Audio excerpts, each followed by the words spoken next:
хамгийн сүүлд хизээ e-Mongolia системээс төрийн үйлчилгээг авсан бэ.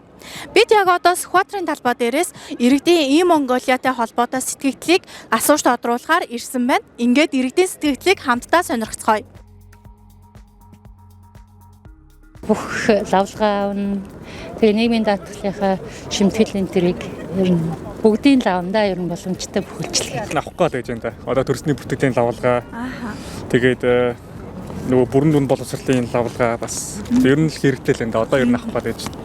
Тэгэл торгуул төлөх гэл машины тавал. Тэгэл ирнэ өрнөхийн лавлгаа тэрэл юм.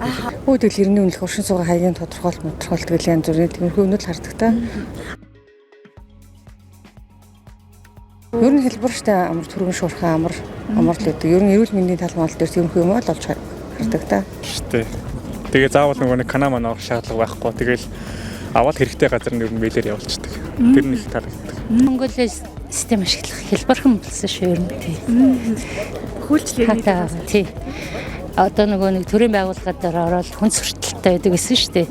Тэр мэн одоо e-Mongolia систем ашигласнаас хойш ямар ч асуудалгүй болоод их баяртай байгаа. Ер нь бүх хүмүүс баяртай байдаг хаа.